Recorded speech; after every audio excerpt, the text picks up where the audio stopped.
No, no, no, believe me, it's so much better. Yeah. There's nothing worse than a white wall Yeah. on television, nothing. Just so you know, he's walking towards the podium.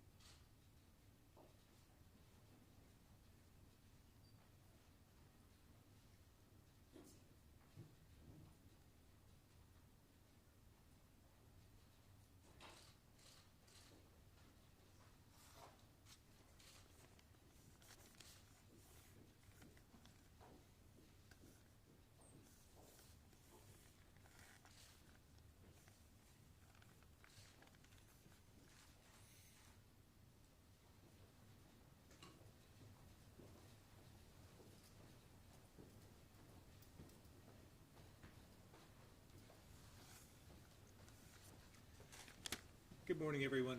We'll start today with an update from our Commissioner of Health, Dr. Levine.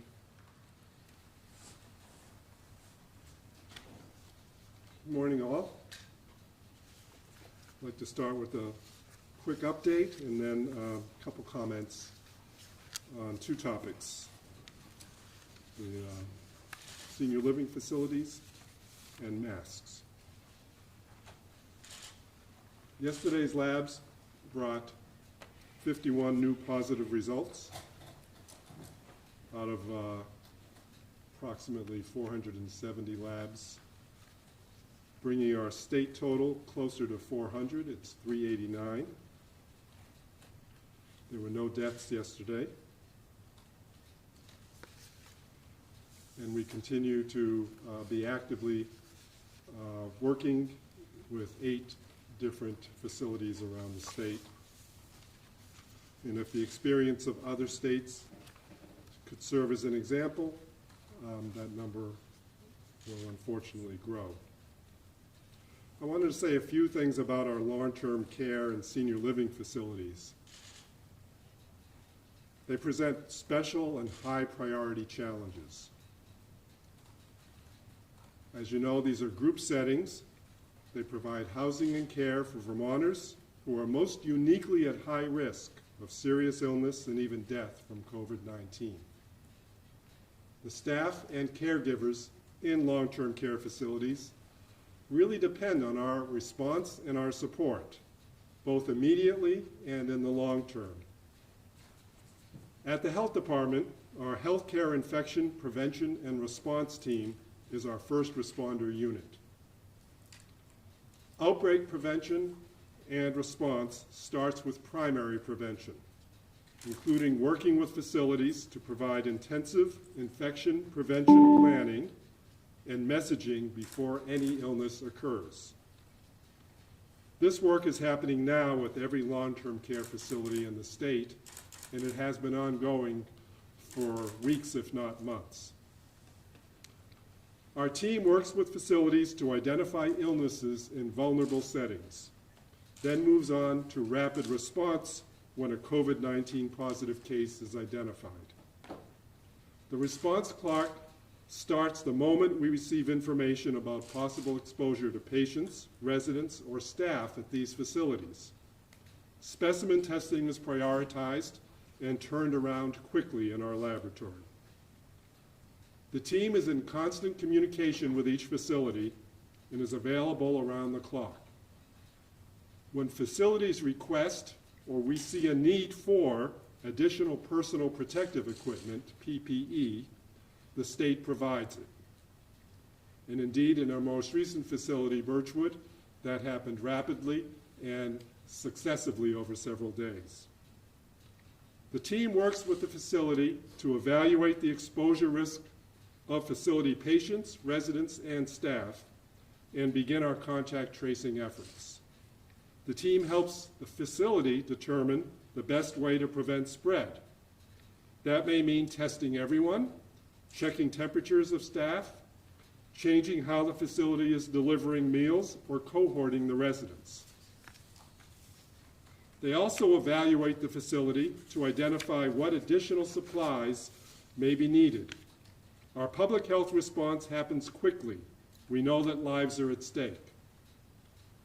All of this is done in communication with other teams at the State Emergency Operations Center and Health Operations Centers to ensure that the response is coordinated, such as people needing to be in isolation or quarantine situations. The state's action with senior living facilities are coordinated through the Essential Services Rapid Response Teams. So this is just what it sounds like. Rapid response planning and intervention to ensure those vulnerable members of our communities, especially those in quarantine, have the supplies they need and that their basic needs are met. My final comment is just going to be about masks, because anyone who's been paying attention to the news in the last 24 to 48 hours has heard the topic repetitively. At this moment in time, at 11 o'clock in the morning on this date, CDC and health departments, Vermont included, have been advising people who do not have symptoms of the coronavirus to not wear masks when out in public, saying that they offered little or no protection to the public. But in the past 24 hours, that advice is evolving, even though the definitive advice has not yet come from CDC or other organizations. And it's evolving fast, like everything else in the coronavirus epidemic. So now I am joining other health leaders in recommending that Vermonters wear cloth face masks in public, even if they have no symptoms. Now we know from more recent data that pre-symptomatic spread of COVID is possible, especially in the 48 hours prior to symptom onset.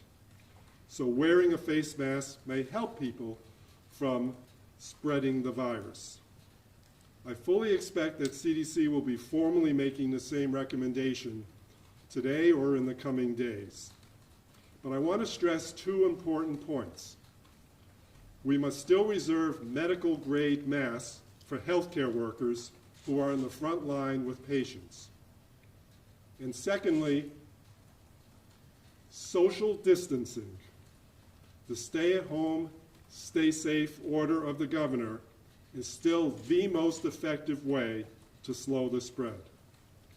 So what Vermonters are already doing, the sacrifices they've been making with social distancing, is beginning to show promising results in slowing the spread. But we still must keep up this good work for a little while longer, even as we see the curve of illness in Vermont potentially flattening, so that in the future, we can get together again in health and safety. Thank you.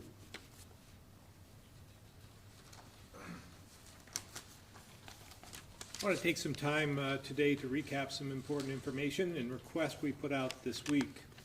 First, my team presented our modeling and projections yesterday, as you all know, which is data that we use to guide our decisions and plan our response. It's important to know that while recent trends have given us some hope, we know this can easily change day to day. For instance, today we saw a significant increase in positive cases, well above what we've experienced in the last few days. So while I want everyone to stick together and remain optimistic, we have to be realistic as well. We're going to see ups and downs.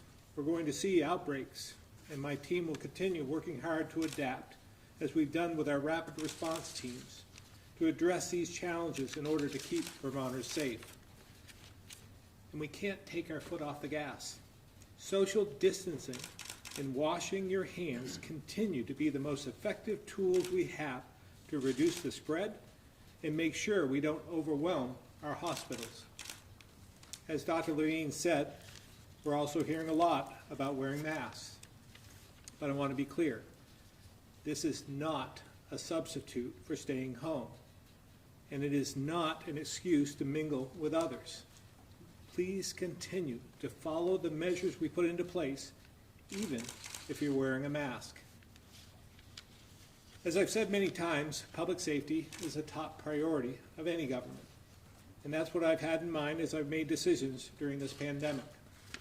In order to save lives, we've taken many aggressive steps to slow the spread of COVID-19, flatten the curve, and keep as many of our friends, family, and neighbors healthy as is possible. But again, I know this has caused a lot of economic uncertainty and put a strain on many families and businesses. We basically had to shut down our economy in order to save lives, and I know how hard this has been. So I wanted to take a few minutes today to remind you of the resources available due to actions on the state and federal level. First, as a result of the CARES Act passed by Congress, most will receive a one-time check of $1,200. And if you filed taxes last year, you don't have to do anything. The money will either be deposited into your bank account later this month, or a check will be sent in the mail. Second, we've expanded unemployment eligibility and waived many requirements. For the first time, you can file for these benefits online, and there will be an additional $600 added each week. Third, support will also be available to self-employed Vermonters and independent contractors, although we're still awaiting guidance from the feds, but we expect to see that soon. There are also programs available to help businesses get through this. This includes the Paycheck Protection Program, which is an incentive to keep workers on your payroll. It provides loans through your banks and credit unions to cover these expenses. And if employees are kept on for 8 weeks, up to 100% of the loan is forgiven. This program is open today, so please visit sba.gov/paycheck protection to learn more. Small business owners are also eligible to apply for a disaster loan, and you can receive a grant for up to $10,000, which will not need to be repaid. This is also available to self-employed individuals, and the turnaround time is just a few days. These are just a handful of what's available, and you can find all this information at accd.vermont.gov. While we know there is much more to do, and we'll continue to focus on economic relief as part of our response to this pandemic, it's important to use the resources that I described to help get through this. Earlier this week, I also called on Vermonters to support our COVID-19 response. Even before this crisis, Vermont faced a workforce shortage across all sectors, but especially in healthcare. With all the hours these workers on the front lines are putting in, and knowing some will become ill, we need to build our reserves. So we're asking those with medical experience to volunteer for our Medical Reserve Corps. If you have this experience, please visit vermont.gov/volunteer. Others may be looking for ways to help as well, and can find additional volunteer opportunities on this website. While we're asking a lot of people, we also want you to take care of yourselves. It's so important for everyone to continue to stay home to save lives. But this doesn't mean you can't get outdoors and enjoy some fresh air. In fact, being outdoors has probably never been more important. Exercise, fresh air, and nature can help us manage the stress and uncertainty that we're experiencing. However, we've got to be smart about where and how we get outdoors. So I'm pleased to have Secretary Moore here to talk a little bit about what you can do and what you can do safely. Julie? Thank you, Governor. As you indicated, it's never been more important for Vermonters to get outside, but also to stay close to home. And we need to choose smart ways when we're thinking about outdoor recreation. Nature can and is helping maintain our physical, mental, and even spiritual well-being. Exercise, a sense of normalcy, and the beauty of Vermont as we transition into spring. However, we have to be thoughtful about all of this. Under normal circumstances, I'd be the first person to encourage everyone to discover all that our state, and in particular our state parks and state lands, have to offer in terms of outdoor recreation opportunities. But in these unprecedented times, it's important to be smart about if and how far you travel for time spent outside. With gorgeous spring weather forecast for tomorrow, anyone planning to spend time outdoors this weekend should do the following. First, stay close to home. We're fortunate to live in a place that has outstanding outdoor recreation and nature, and much of it within walking distance. Now's not the time to explore far-flung corners of Vermont, but rather to focus on backyard adventures. Spend time in places that you can walk or bike to, and if you must drive to get outside, work to limit your trips to less than 10 miles. Be sure to continue to observe social distancing outdoors. If you arrive at a crowded trailhead or a place with an unmanageable parking situation, see that as a sign. Please turn around and choose an alternative that's not as crowded. And also, it's important to leash your dogs. They're members of our households as well and need to keep their social distance. When choosing a recreation opportunity, skip the risk. When you're outside, engage in low-risk activities. Be smart and cautious to avoid any incidents that could require medical attention. If you have an accident, you're putting healthcare providers and emergency responders in danger. Their sole focus should be on combating the COVID-19 crisis, and we can't afford to have them called to respond to other emergencies, especially those that could have been prevented. And please, respect the signs and respect the land. Stay off trails that are closed. They've been closed for a reason, whether it's for mud season, because they've been overused and are at risk of being irreparably damaged, or because they require maintenance to allow safe passage. For areas that remain open, we ask that you practice leave no trace principles, and if you brought it with you, bring it out with you. There's current information on the Department of Forest Parks and Recreation website about the status of trails, and we're pulling in information from our partner groups, including the Green Mountain Club, Vast and Vasa, the Catamount Trail, Vermont Huts, and the Vermont Mountain Bike Association and Kingdom Trails, as well as land conservation organizations. And if you are interested in supporting our local outdoor gear stores, please do so, but do it online. We all love our gear shops, and we know that they're the lifeblood of Vermont's outdoor recreation at the community level. Without them, the outdoors and our lives as lovers of the outdoors would be vastly different. So continue to support your favorite outdoor retailer, campground, tackle, or bike shop, but please do so by visiting their online store. In sum, as the weather warms, as soon as tomorrow, the pull to be outside for many of us, myself included, will be incredibly strong. And the restorative powers of being outside and being able to make a little vitamin D is more important than ever. With a bit of consideration and planning, we can keep nature close, keep our parks and our trails open, and keep ourselves and our families and our communities safe, all by recreating close to home. Thank you.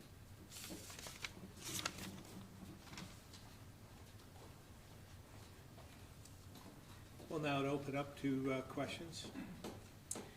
All right, thank you, everybody. We're going to follow the same path we did on Wednesday. Please know you're muted by our system. You'll need to hit *6 to unmute. If you've also muted your own device, keep that in mind and unmute manually from that. We'll be allowing for follow-ups for clarity. You don't need to wait for me to prompt you. Just go ahead after the answer is finished. But please keep in mind we do also, again, today have a long queue and just need to get through this and get these folks on the stage back to work. We'll start in the room with Stuart. Dr. Levine, could we ask you about the UVM Medical Center capacity?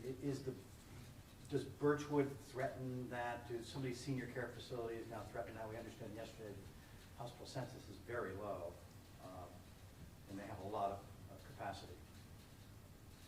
So you're worried about ill Birchwood residents taking up hospital beds? I'm wondering, is that a concern of yours? Yeah. At this point in time, for the reasons you actually stated, not a concern. Also, I'm not aware of a high percentage of the Birchwood residents requiring hospital care. Of course, that can change on a day-to-day basis.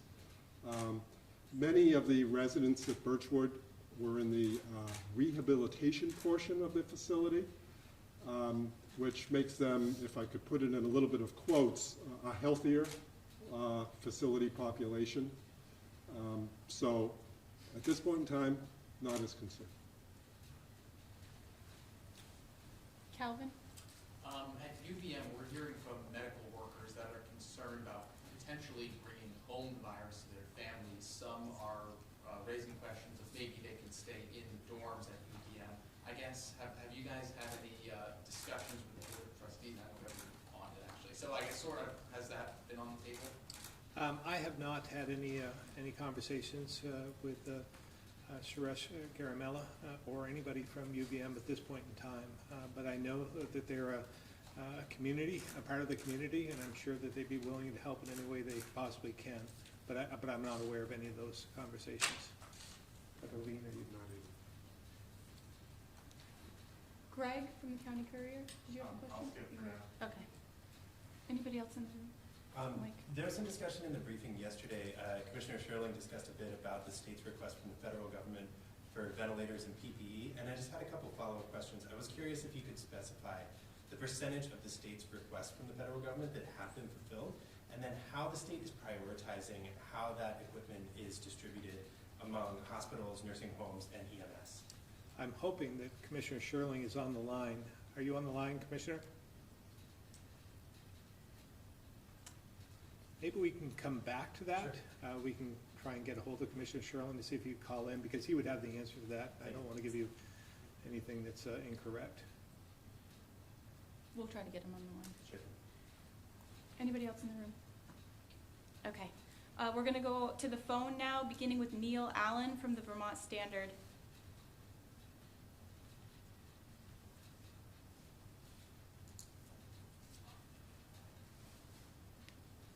Neil, Vermont Standard, *6 to unmute.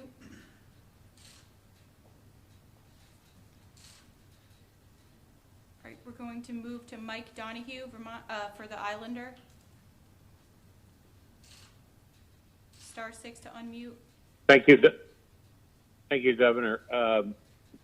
We've been told Vermont cases are still projected to be a month away before they're maxing out, and I'm wondering what are the next 3 or 4 possible directives that you have in your game plan to try to beat this virus and to try to get everybody to come into compliance and defeat COVID-19.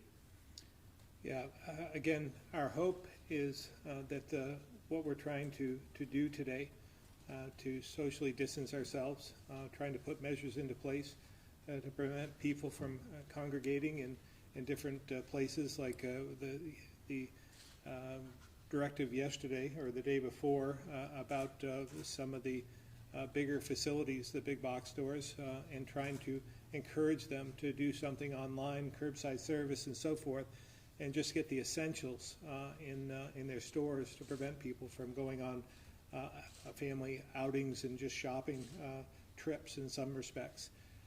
So we'll continue to monitor, making sure that we're enforcing some of the actions that we have and encouraging and educating the actions we've already put into place. But at this point in time, we have some in the queue, but at this point, I would rather continue to do what we've been doing, because as we noted yesterday in the briefing, Commissioner Pichek had shown in the graphing, we're moving in the right direction, and the mitigation efforts are having a beneficial response. So we want to continue down that path.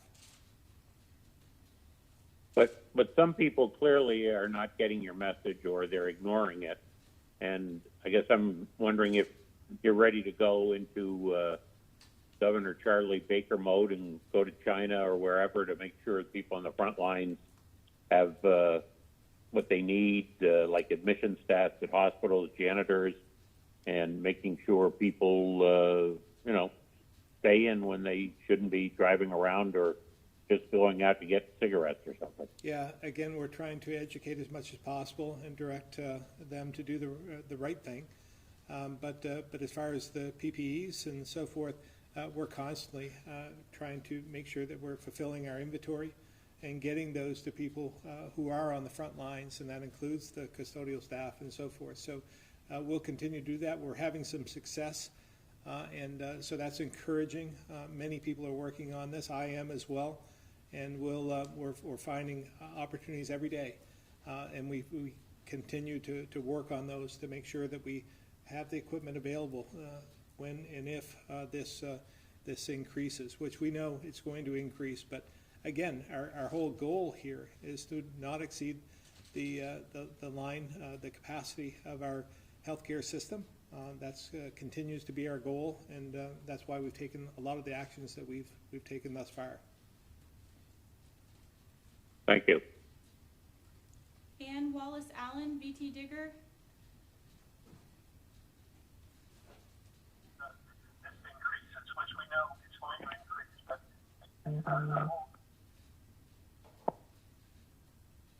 Ann, VT Digger. Hi. Sorry, Ann Wallace Hi, Allen. can you hear me? Yep. Yes. This is a question for I guess for the governor. There still continues to be so much uncertainty and confusion about who should be wearing what kind of mask when in the public, not for health providers, but for people. Do you think it's appropriate for the state of Vermont just to issue some kind of guidance for Vermonters about masks, Again, given the fact that right, I'll let it's not happening from... Yeah, sorry. Go ahead. I'll let Dr. Levine answer that. So I think we shouldn't get too far ahead of the game in terms of awaiting some of the federal guidance regarding this. But it's quite clear from what's already been stated today and in Washington that it's really, I guess, the term facial covering rather than using a mask. The president went as far as woolen scarves and things like that, which may be reasonable, but may not be the most effective. But there are other cloth materials that can be used in lieu of an actual medical grade mask. And I think as time evolves, we're going to find out how we can interpret what is thought to be most effective in the cloth facial covering category. And I know the governor has been very interested in enlisting the aid of numerous companies across the state who actually have even asked questions about what they could do. And once we get this more direct and specific guidance, I think it will be easier for people to either go into their own closets and drawers, or for us to give guidance to organizations and businesses that are interested in preparing us the best we can. So I have to be a bit vague, but Yeah. that's where we're at now. So it doesn't sound like you guys are going to anytime soon just issue sort of simple guidelines or standards for what people should be wearing outside at all times or anything like that. Well, when you say anytime soon, again, we're waiting for federal guidance on this, the CDC guidance. But at the same time, I think, as you heard in the previous question, about some of the inventory, the PPEs that are necessary for those on the front lines to protect them.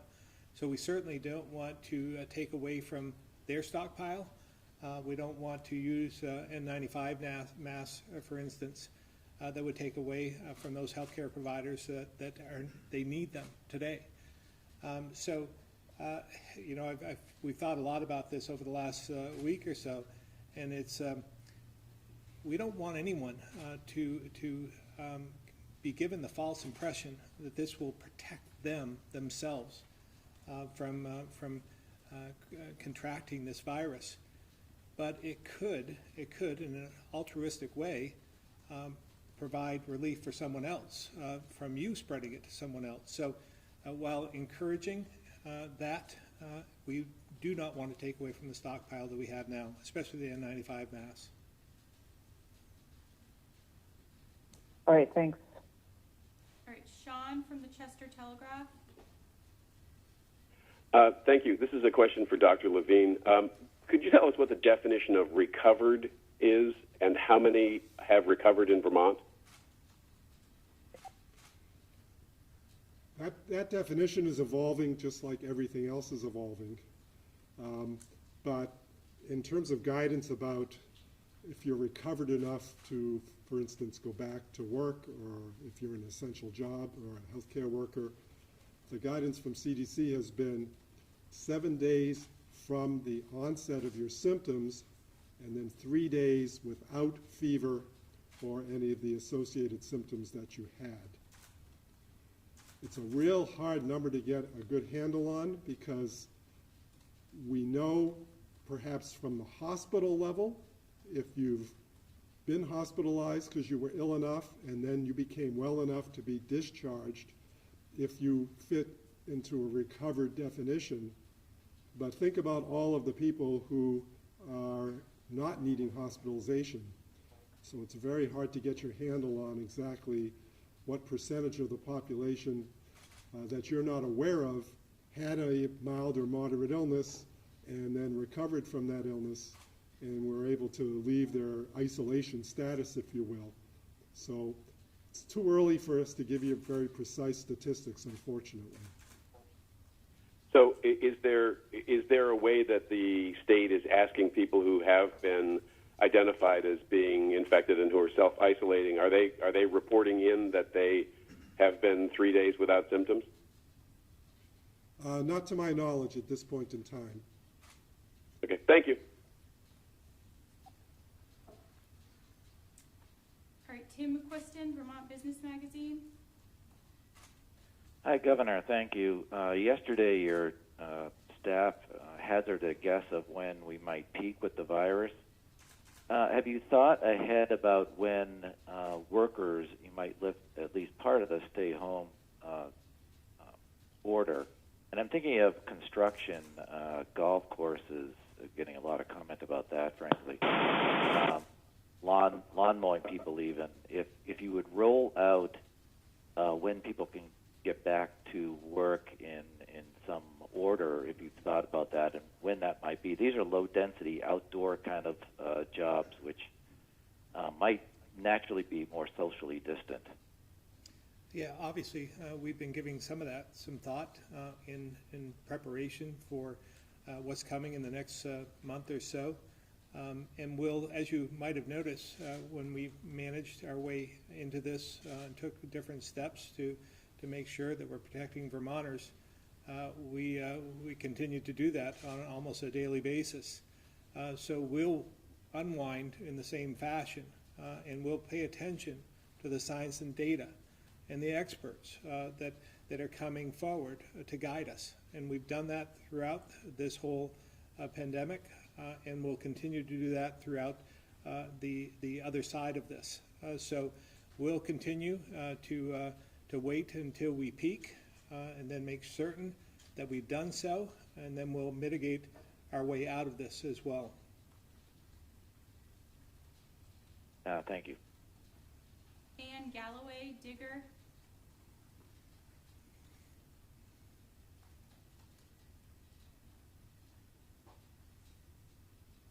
Ann, *6 to unmute.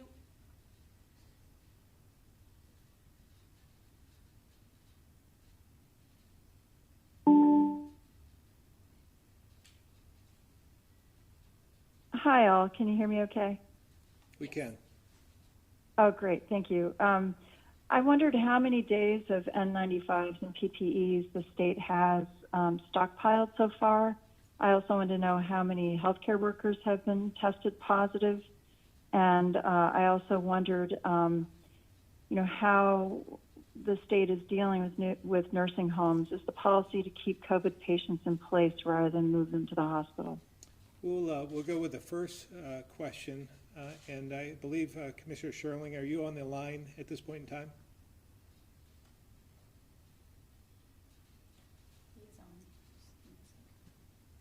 And if you're on, you might have to *6. Commissioner. Let's go to the second question. We'll go back to Commissioner Sherling. Dr. Levine. I think it was, the question was the number. All right, let's try this. Can you hear me now? Yes. Go ahead, Mike.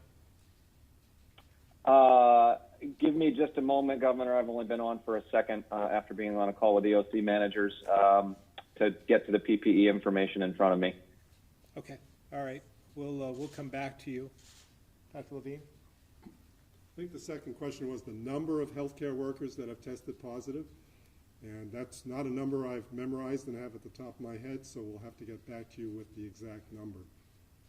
I can tell you they continue to be a priority group so that the results come back as quickly as possible, but I can't give you a precise number right this second. The other part of the question, Ann, can you, it was about nursing home facilities. Could you repeat that? Yes. Yes, is the preference of the Department of Health to ensure that nursing home patients stay in place rather than moving them to the hospital? I'm going to interpret the way you phrased that question as actually maybe prohibit them or prevent them from going to a hospital. No, that wasn't actually what I was Because asking. we're certainly Is not your going to preference interfere. to make sure they stay in place? Yeah, no, I mean, the decision to be hospitalized really is a medical decision, and every one of the nursing home patients is under the care of a physician or a nurse practitioner. So if their decision was the level of illness was acute enough that hospitalization would be warranted, and it was in the goals of care for that particular nursing home resident to go to a hospital setting, we would certainly want that to happen. I have no problem with that happening. I mean, hospitals are prepared to receive COVID-positive patients, so just because they're coming from a nursing home wouldn't really matter. And from the nursing home But if that's true, why are so many nursing home patients dying in place? Yeah, so actually I've addressed this at previous press conferences. There's a large number of patients, specifically because this was in reference to Burlington Health and Rehab, who had orders on their charts based on their advance directives that were instructions to not transfer to hospital, to live out their last days in place, if you will. There's also a bit of a success story at Burlington Health and Rehab, which isn't well advertised, and I don't want to be premature in it, but there's a cohort of patients who remained there, did not go to the hospital, were positive patients in testing, and have survived in spite of numerous comorbidities, chronic illnesses, immune suppressing conditions. So it's not necessarily, even when one doesn't go to the hospital, a death sentence, if you will. There are a cohort of patients who have actually survived the illness, and I hope to hear more stories like that, to be honest. Commissioner Sherling is now available to answer the second part of your question, or the third part of your question, Ann.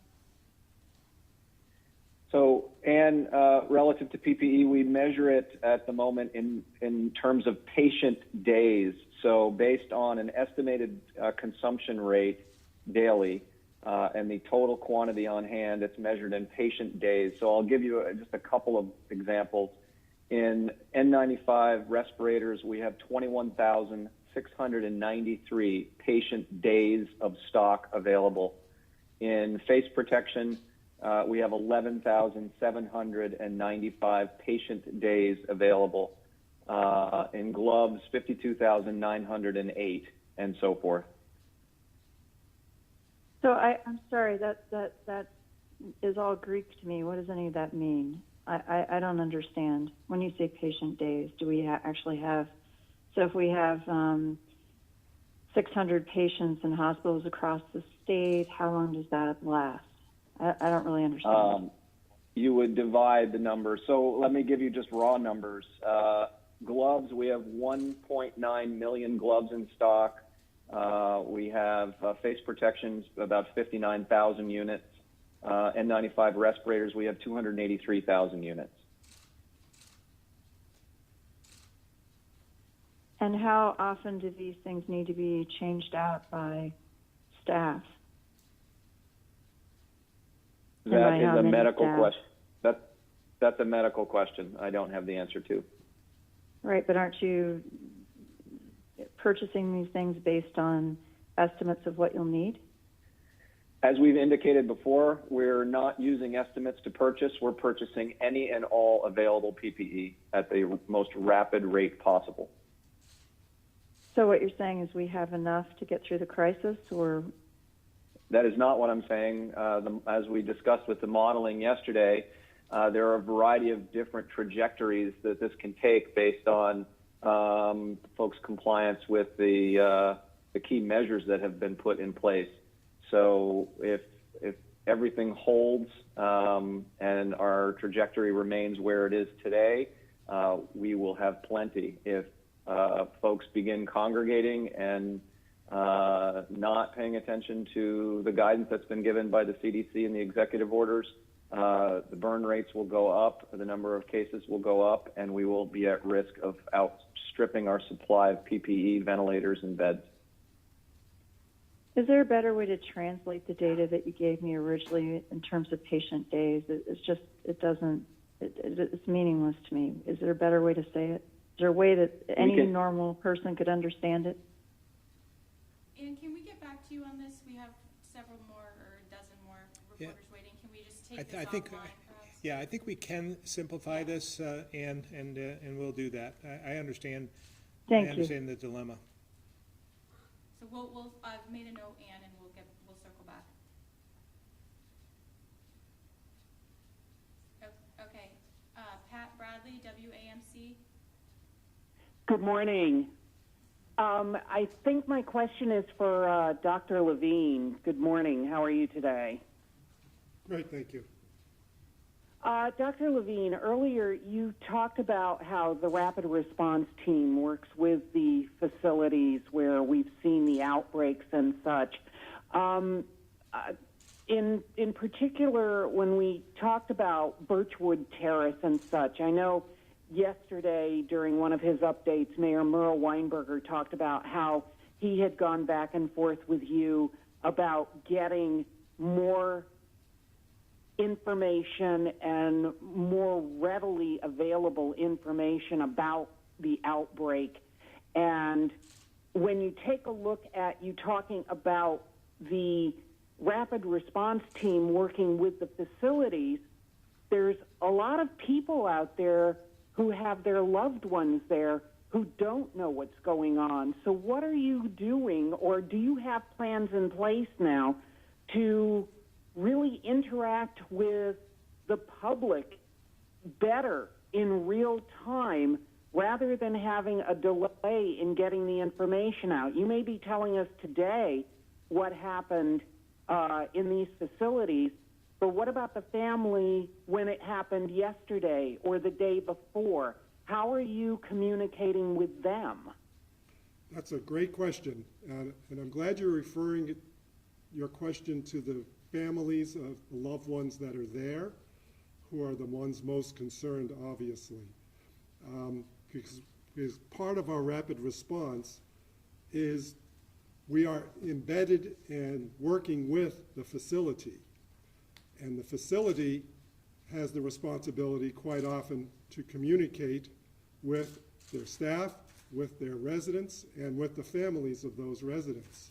So we are doing our best to not only educate and intervene and implement as needed, but we communicate with those in the facility so that they can provide the appropriate messaging, since we're not the caregivers for every individual who lives there. So it's very important that we get those messages within the facility to be quite clear, and so everyone understands the implications of what we're advising, what we're recommending that they intervene with or implement all along the way. So none of that would come as a surprise, and none of that was what the mayor was referring to. I believe he was much more referring to his own knowledge and his office's knowledge of what was going on at that level. But that shouldn't be construed to convey any misconceptions about what the facility is doing and how they are constantly in the loop. We actually can do nothing without the cooperation of the facility, so it would be very foolhardy for us to not be advising, educating, communicating with them at every moment. Does that answer your question? Mostly. How much do HIPAA rules prevent you from getting this information publicized, not only to other family members, but say to, whatever community leader, not just Burlington this is occurring in, but to other community leaders and to the media? Yeah, so obviously HIPAA rules have to do with patient by patient, naming patients. There's really not a need to do that in public communication about these facilities. We can use much more aggregate data about the facility, talking about the number of residents who have an infection, the number potentially of healthcare workers that have an infection, without naming anyone and breaking any HIPAA rules. So it's easy to communicate in that way without worrying about being inappropriate or interfering with confidentiality.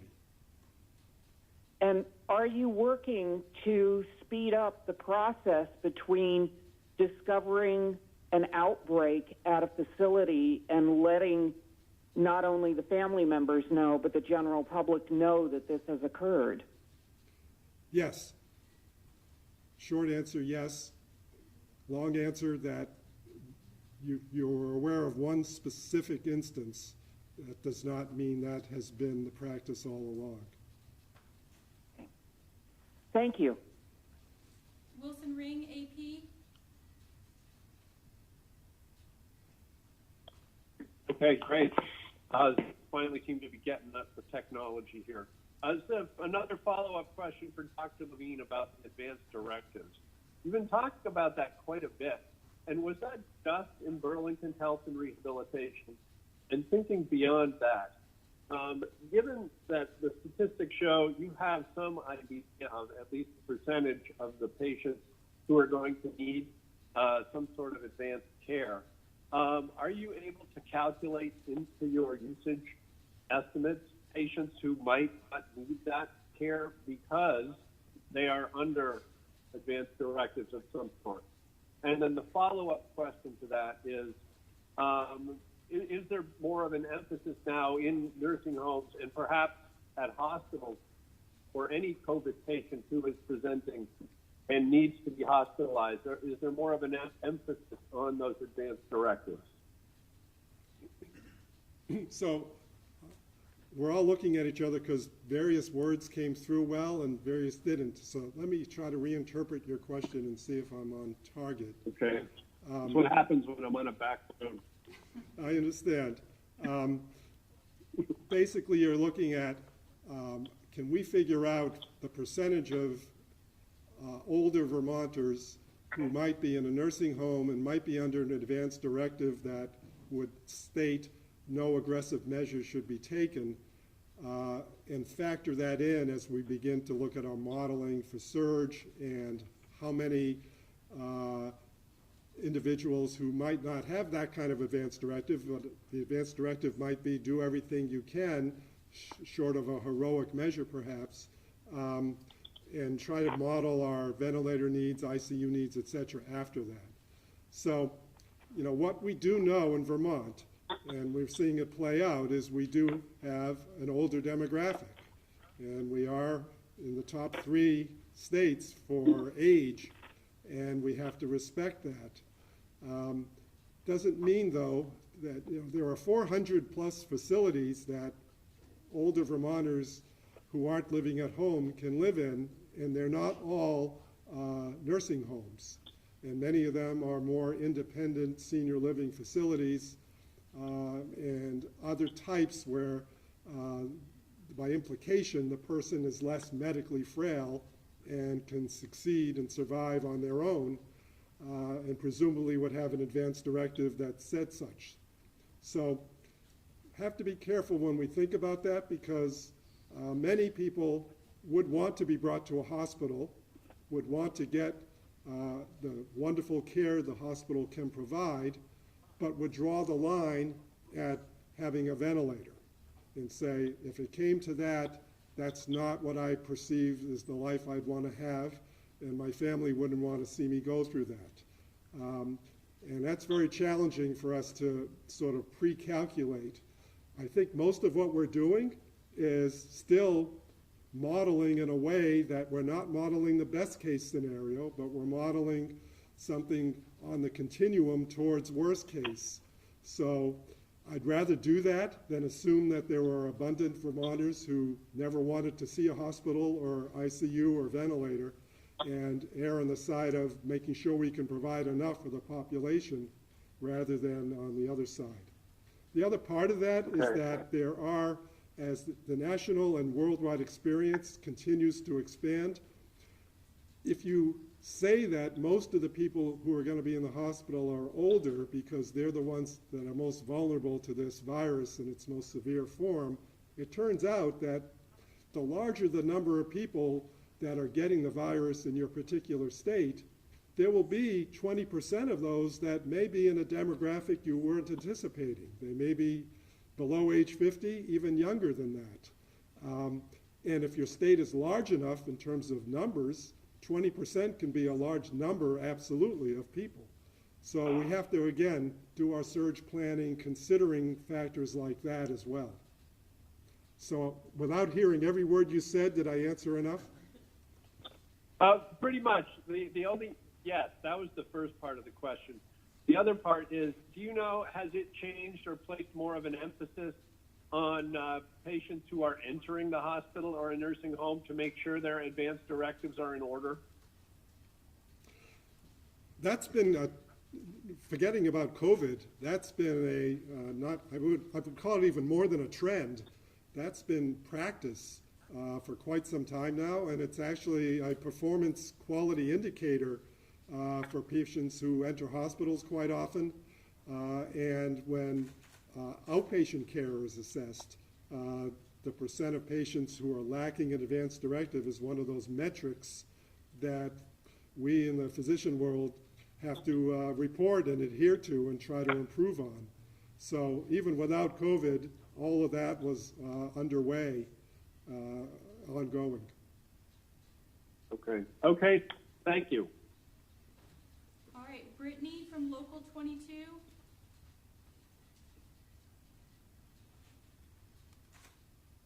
My question is about hospital beds, and with the predictions that were put out yesterday, do we think Vermont is going to have enough hospital beds, or are the hospitals about to be overwhelmed? I'm going to let Commissioner Pieciak answer that question. Thank you, Governor. Mike Pieciak from the Department of Financial Regulation. So, Brittany, as we talked about yesterday, our modeling indicates that Vermont is on a better than our likely trajectory from just a week ago. Under that likely trajectory, we did have enough hospital bed resources to care for all those who would need a hospital bed. It's important, though, to remember that those numbers can change, and they can change for the worst or for the better. And that's why it's so critical for people to continue to social distance, to double down on it, because the worst is still ahead of us, even though we have the glimmer of hope that we talked about yesterday. Thank you. Courtney Landon, 7 days.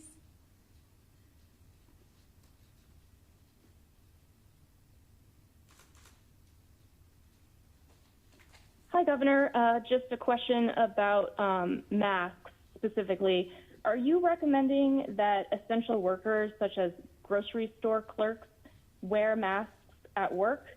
And then I'm doing a twofer here. Do you also expect to extend orders on staying at home and closing bars and restaurants?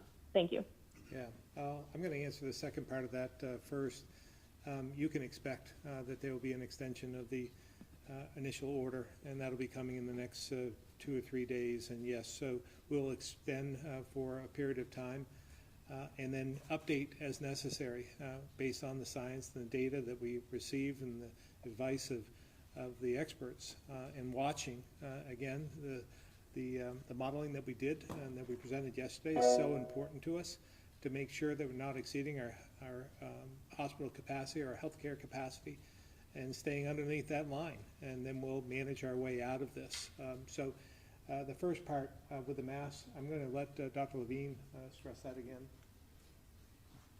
So if and when guidance comes out from the federal government or ourselves, it's going to be much more of a blanket policy recommended to all people, so we won't have to single out a particular work group like a grocery store worker.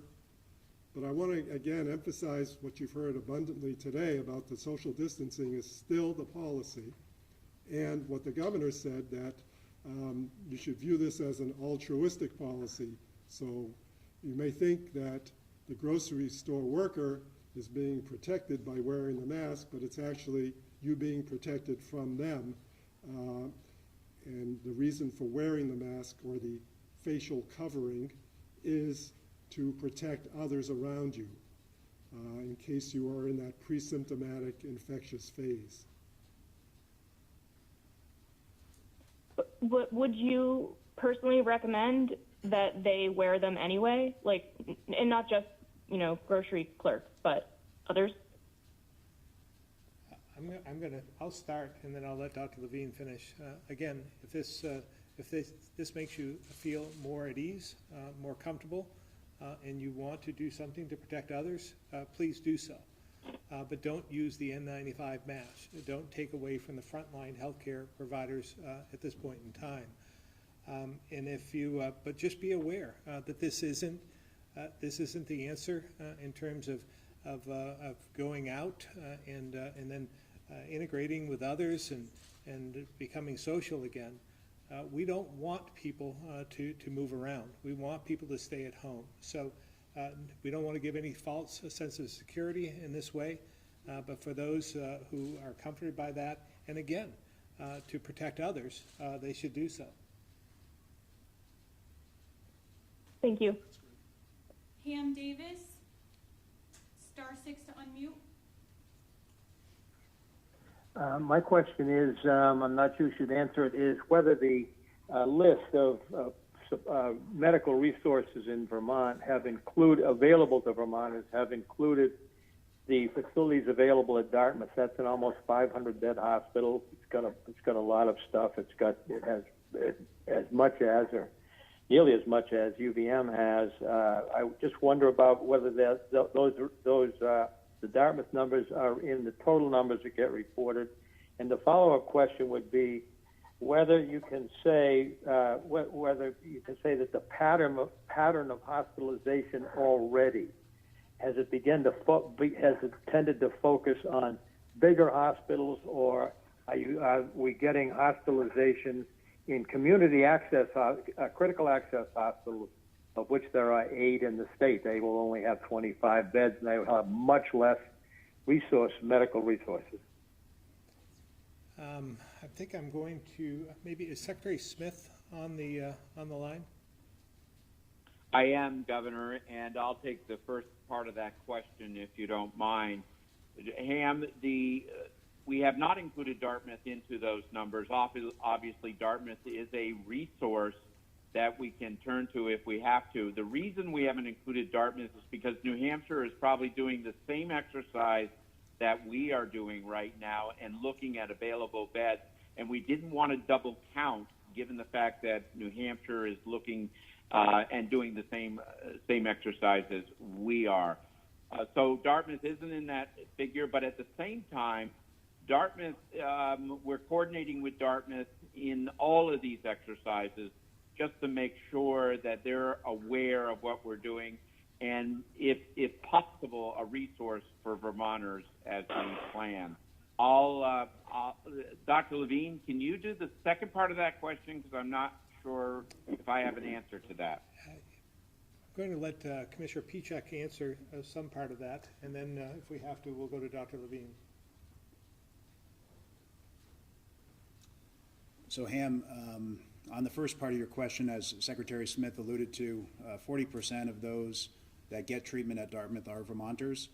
So we are aware of those numbers, but as the Secretary alluded to, they're not included in our modeling numbers, so those would be in addition to and above the numbers that we reported and are included in our modeling yesterday. Right, just to follow up that a little bit, I think I missed the first thing that you said, but 40% of Dartmouth traffic is Vermonters, day in and day out, and it's going to be an interesting political question whether if the surge puts a lot of pressure on the system, we coming up from the south, coming up close to that capacity line, whether the east side, the Vermonters on the east side, east of the Green Mountains, sort of the east coast of Vermont, whether they will be able, especially on hard cases, really dangerously ill cases, whether they'll be able to get a piece of that Dartmouth capacity. So I think That's again, just my opinion, sorry. yeah, so I think again, it's. No, like Go ahead, Mike. No, like I said, Ham, we recognize the capacity that is there, but at the same time, we want to be very cautious not to double count beds when we're doing our estimate on available beds. So we understand what you're saying. We understand the capacity that is there, but at the same time, we want to make darn sure that we are counting the beds that we know are available. Thank you. Did that answer all of your question, Ham? Yeah, this is just a suggestion. One of the things I think that would help the public to be able to follow the track, not just the overall track of this, but the more detailed track. And one way to do that would be to simply list every day the number of patients that are hospitalized for COVID in each hospital service area. There's 14 of them, and they really much correspond to every county. And the experience in northeastern Vermont is the density there is a half of what it is in Chittenden County. So you would really be able to see, I think, a lot better if you just took the state map and you put the number of people in a hospital for COVID by hospital service area. That's just an idea. Thank you. And we are currently able on a daily basis to know who in Vermont is hospitalized for COVID and by hospital. As you would imagine, with the highest population density being in the northwestern part of the state, that hospital would show more cases on a daily basis. But there have been cases in some of the critical access hospitals you referred to. All right, we're going to move to Raymond Torres, Channel 7.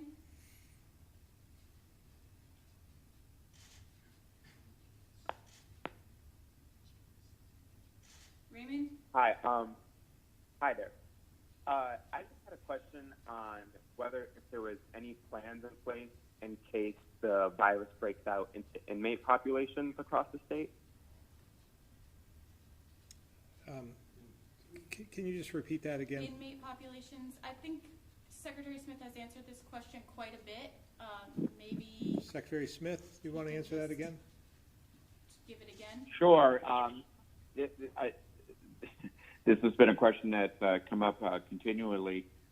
We've put preventive measures into place, including quarantine for new prisoners, new inmates that are coming into our correctional facility.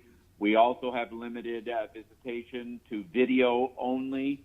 All workers are screened for temperatures as we move forward. But also, if we do have a case of COVID-19 within our prison system, we do have negative pressure rooms in our couple of our facilities where a person will be quarantined as they recover from this. Secondly, we have an overflow or a surge capacity that we have developed in the St. Johnsbury Work Camp facility for those COVID-19 inmates that may not require hospitalization or a higher level of care where they can recover as well. So there has been quite a bit of planning that is going on, more on the preventive side to make sure that we really are careful on who's coming into our facilities and when they're coming into our facilities. And then once they're in, monitoring those various, whether they're employees or inmates in our facilities. So that's what's happening. So is the surge capacity places planned in St. Johnsbury, is that for healthy inmates, or is that planned for only healthy inmates, or are there going to be preventative steps at those locations too? That is surge capacity. So if there are inmates who are COVID-19 positive and don't need hospitalization, that's where they will be quarantined, is in the St. Johnsbury Work Camp facility. Okay. All right, Chris Roy, Newport Daily Express. Yes, good morning. Thank you. This is a little bit off theme, but what is being done for the parents who have students who are home now who have an IEP program? And is the state doing anything to monitor the kids who might come from a dysfunctional family or come from a troubled family to make sure those individuals are safe?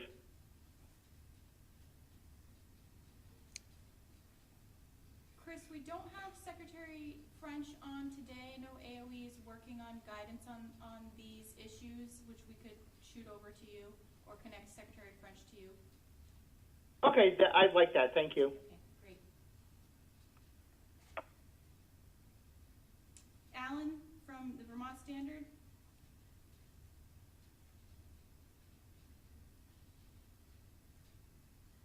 Alan, Vermont Standard. All right, Dana from the Caledonia Record.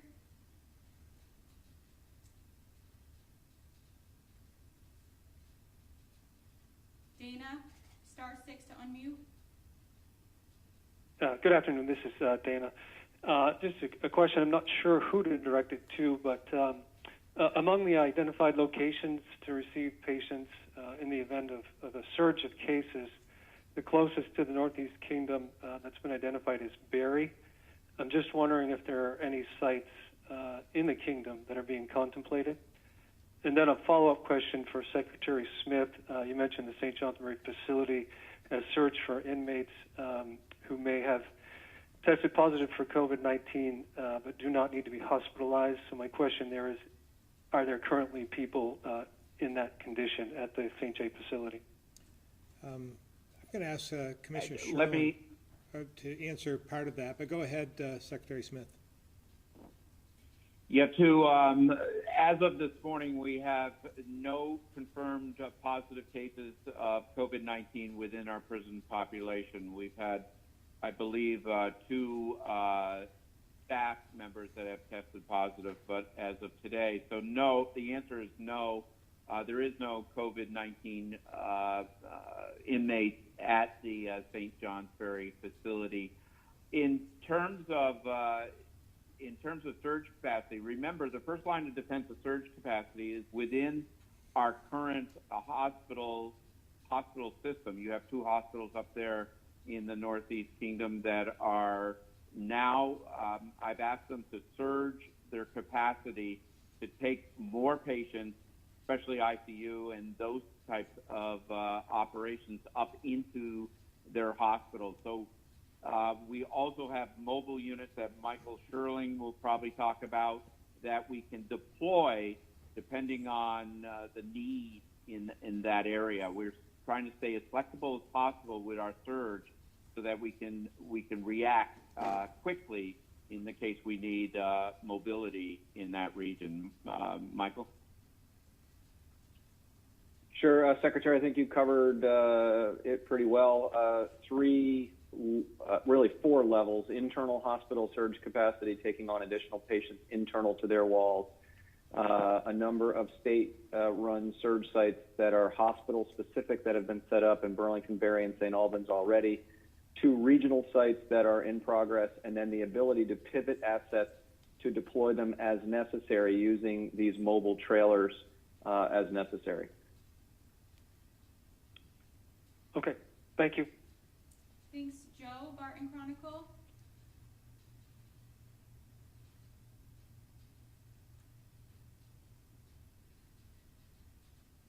Joe, Barton Chronicle, *6 to unmute.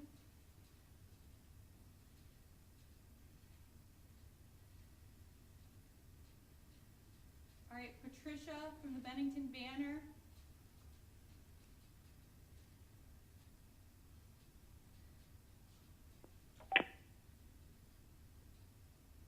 Patricia, I believe you're unmuted.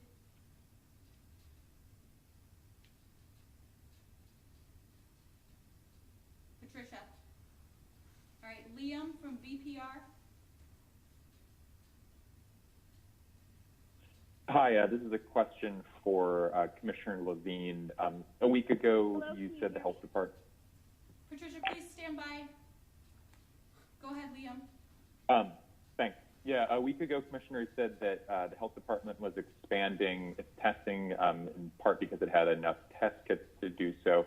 And I was wondering what the state's supply of kits is right now, if you've been able to sort of replenish them at all, and how much longer you'd be planning to do that expanded testing if you have the capacity for it.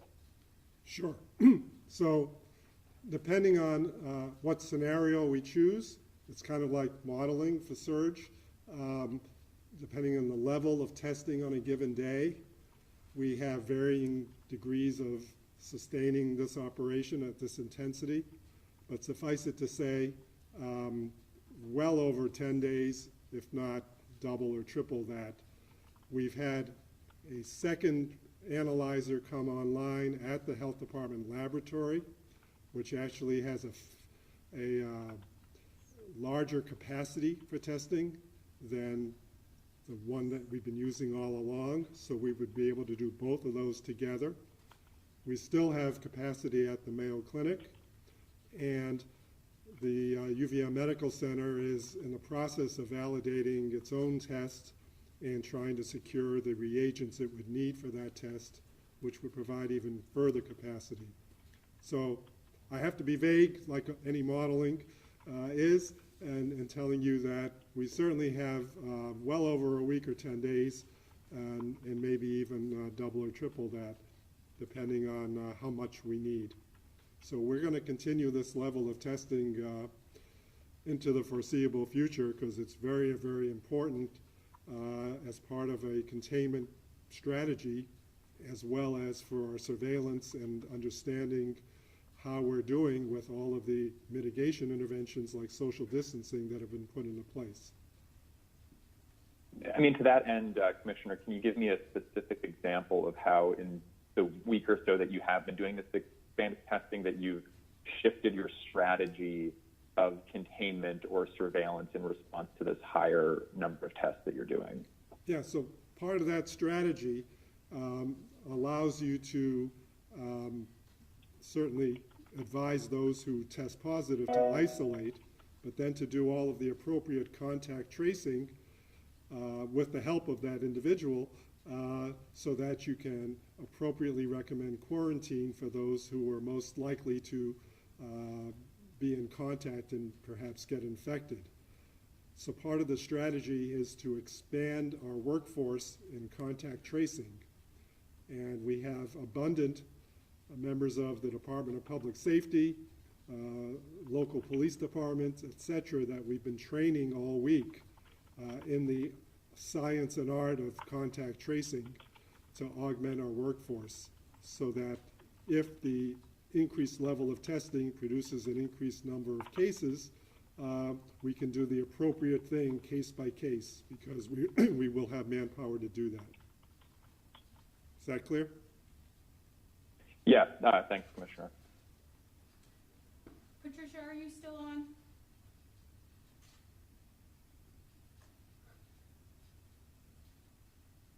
All right, last call, Patricia. Can you hear me? Yes. Can you hear me? Yes. Oh gosh, but I can't hear you. Are you there? We can hear you. Oh, okay. Thank you. My phone volume was turned down again. Okay, sorry to take so long with that. I guess I have two, but one of them is a yes or no question, so I'm hoping I might be able to squeeze by. Secretary Moore, should individuals wear a mask in outdoor recreation, or only when they're in enclosed spaces with other individuals, or anyone who's able to answer that question? I think excuse me. I think the question probably is best put to Dr. Levine, and with the answer he's already offered, which is we're awaiting the CDC guidance. And again, can't emphasize enough the importance of social distancing, whether it's in an indoor or outdoor environment. We've seen evidence that it's really tempting for folks to congregate outside. I think probably under the assumption there's a lot of air and a lot of room. But the fact of the matter is, if you're standing close to one another, it really doesn't matter if you're inside or out. You need to observe those minimum physical separations. That makes sense. And along with, I know Dr. Levine, if you're still on, you mentioned, I believe it was yesterday, that if I understand you correctly, you do anticipate a second round of infections. I believe you said the intermediate kind of prediction was around 3 months after the peak. If I understand that correctly, there would be another wave. And I'm wondering if, in fact, that's accurate, Governor or Dr. Levine or anyone really. How do you guys anticipate keeping the economy functioning here in Vermont with that potential need, or rather anticipated need, to have to implement at least some social distancing measures again in the future after they're initially relaxed? Yeah, again, so much is going to be dependent on what happens on a national level as well, and and certainly worldwide. We're learning there's new treatment being contemplated every day. There's even the possibility of other measures being taken that will give us guidance as we get through this, because this is so new. This is such a new virus that we don't have a playbook, so we don't know what to expect. And for us to say that once this wave is over, that we'll go back to normal would be disingenuous. We're going to have to be constantly monitoring and making sure that we make corrections as best we can based on the science, based on the information we're receiving. So we may be in for a bit of a bumpy road over the next year or two, but I remember after 9/11, all the different things we learned from that experience, as well as after Irene, and we took things in, and we did things differently, and we'll be doing the same as we work our way out of this one. So I haven't got a good answer for you at this point, other than to say this will be long term. We're going to have to monitor this for quite some time. Kat from WCAX. Sure, brief question here. Have any enforcement actions been taken in regard to violating any of the governor's orders? So we know that, state police did visit some lodging establishments, things like that, but have any, fines been issued? Have any penalties been put out? That sort of thing? Yeah, not that I am aware of, but I'm going to ask Commissioner Sherling if he's aware of any. No, not aware of any, and I believe that's with full visibility to what's going on the ground. All right, thank you. Thanks, Kat. Greg? All right, thanks, guys. I think this is for Dr. Levine. So hospitals have been working to increase their capacities, but obviously they're not designed for the numbers that you're anticipating. So what are hospitals doing? What are they giving up to accommodate larger numbers? In the short term, according to the governor's order, they're giving up elective surgeries, things that would occur in a hospital in their routine way of doing business, but that during this emergency aren't going to occur. So that's in the short term.